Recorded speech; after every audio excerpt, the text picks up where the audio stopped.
Hello and welcome to Friday Craft Chat, and today is Favourite Tool Friday. I don't know where I come up with them. But yeah, I just wanted to share some of my favourite tools. So that's like a few seconds of a thing, talk about what I'm working on at the moment. And then I thought I would share a little of my pegboard and just show you that makes my space feel like a crafting space. My craft room is never as tidy as it should be. Yeah, no, it's definitely not. I need to tidy it up so I can do a craft room tour, so I will aim to do that this week. But yeah, I just thought I'd share a few of the things that I use on every project that I can't live without. So the first one you would have seen is my brayer, and the reason for this is that I just feel like it adheres projects to mats really well. It's something that if I didn't have this, I don't think I'd get my cuts as clear and as crisp, because this just really attaches it to the mat. And I think this for me upped the level exponentially, because you just get a great cut when you use a brayer because everything's stuck down. And I feel that if it's when something isn't just stuck to a mat properly, that's when you have problems. The next one, which I use for everything, is my weeding tool. So this one is a lock lick one, but I love it. I use this for weeding. I use it for everything, for picking stuff up, for getting sticky pads off, getting the tops of sticky pads off. If you've seen me on projects, I do that. And I use it for everything, and I just think it's one of the tools you can't do without other one. And the scraper, just to keep my mats nice and clean and get all the debris off the mat, and it's just quick and easy to use. And then lastly, a pair of scissors, but I use my scissors, all right, I've got a cutting machine, but I use it to cut up my sticky pads. And you've seen that on projects. If I'm cutting a project and I don't want the sticky pad to show, then if you've got a pair of scissors handy, which we all have in our craft rooms, then I use my scissors to split that up. So they're my go-to things. They're the things that I can't do without.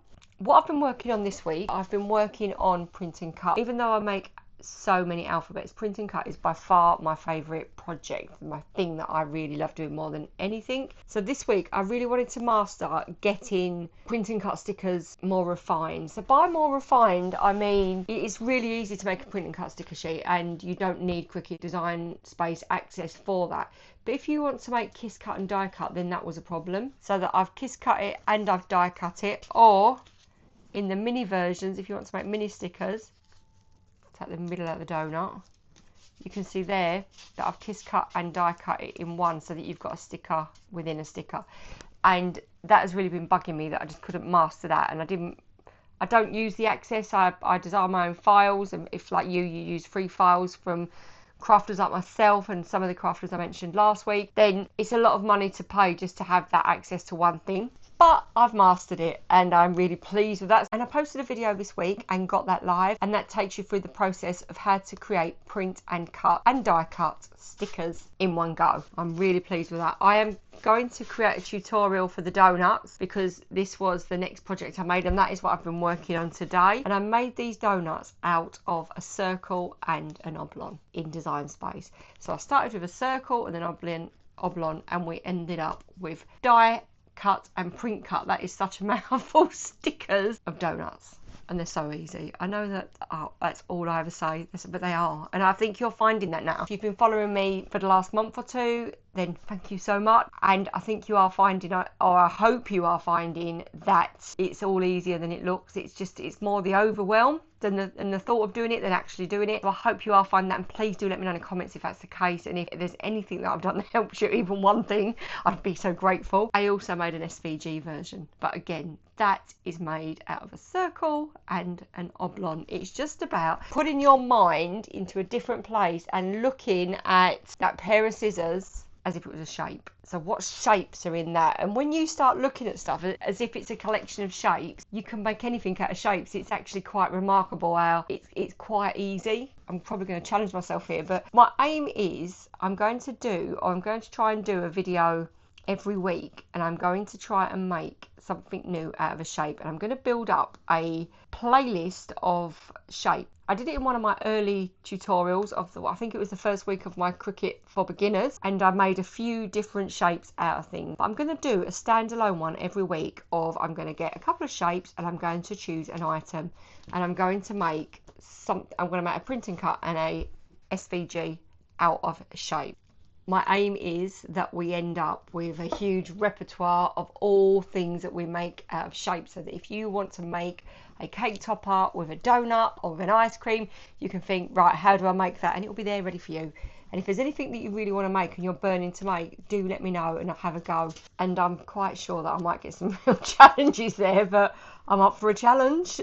I'll have a go at anything. So what we're going to do now is I'm going to flip the camera and I'm just going to give you a little tour of my pegboard, because I do absolutely love my pegboard. And because I sit and look at that wall every day, so I try to put things that make me smile on. I try to mix it up, so when I make a new file I'll sometimes put that on. I'll show you how I brighten up my workspace. And I don't know where to start really. So this is my desk. My Cricut machine is there. It's always next to me for obvious reasons. I'm always using it. And I've got over there, this is my lock click auto press, and that is brilliant. It's really good for pressure. And this is my microphone because I also have a cruise podcast. So here is one side of my wall of joy. I just love it. So I've got my rainbow up there, just makes me smile. I love colour, everything bright and colourful. And then I collect, as I make my alphabets, I do collect some of them. So I've got a wood cutting machine and an acrylic cutting machine. So I've got a couple of my letters there. Drawers. Everybody needs a pom-pom drawer, right? I can't get it back in now. And more pom-poms there. Things for key rings. And I've got my ribbons. Then here we've got all of the glitter. I love glitter and I like brads. So I'm going to make a project with brads in the next week or so. And that's over there. I'm going to show you how to make a mermaid, and they're brilliant. You can use them for so much. More pom-poms and hoops. These hoops are great for projects. I'll show you my clock in a minute. Actually, that's a project I can make with you. And this is my good friend Lorraine made this, and she embroidered my logo. So it's changed slightly since then, but I absolutely love it. And again, more things. A wood keyring that I've made. Something I picked up at a craft fair, and another scraper. This is a gift tag from my beautiful goddaughters, so I just kept that because more for sentimental value. My collection of scissors and some files I made in my first week, and all of my washi tape. Do you know, I never really use those. That's the one thing, but I just think they look good, so I've left them there. There's my clock. I think the batteries run out, but I made that just with some fabric. And just bought the interior of the clock from, I think, Amazon. And here is my logo. So this is made out of wood and acrylic, and I made this on my X-Tool P2 laser machine. I love my laser machine. I don't use it nearly as much as I should, but that's there. An acrylic cake topper I made. I'm obsessed with print and cut on magnetic paper. It is just amazing. So I've got little birds that I drew that I've made on there, some sunglasses. And then again, vibe, because that was the summer vibe file that I made a couple of weeks ago when I did a step-by-step on how to make words. All of my Cricut cutting tools. I've never really got on with that, but that's one of those things you stick on your finger for weeding. But yeah, I've never really got on with that. This is my gorgeous butterfly cake topper out set. Now I've got all of the numbers that on the blog. If you just search butterfly, that will come up, and it's a multi-layered monogram, and I am going to do a tutorial on that because it's super easy. Here is my first ever letter that I made. I showed that on one of my first Friday chats, and that's really special to me because that's where it all started. And then this little girl, she's a beauty, and this is my mermaid cake topper, and she's got a movable tail, so you can see that the tail swishes, and you can do that with absolutely anything. I think it would be a good idea to do a tutorial on that because they're just so effective as cake toppers. Put her there, and that's it. This is my slightly chaotic, a bit like my brain, work area, and I just love it. I love sitting here. I mean, I can't really see out the window. Ah, there you go. And that's the view out of my little office window. So another week, another ramble. But yeah, sometimes it's just nice to sit and chat, to not have a direction.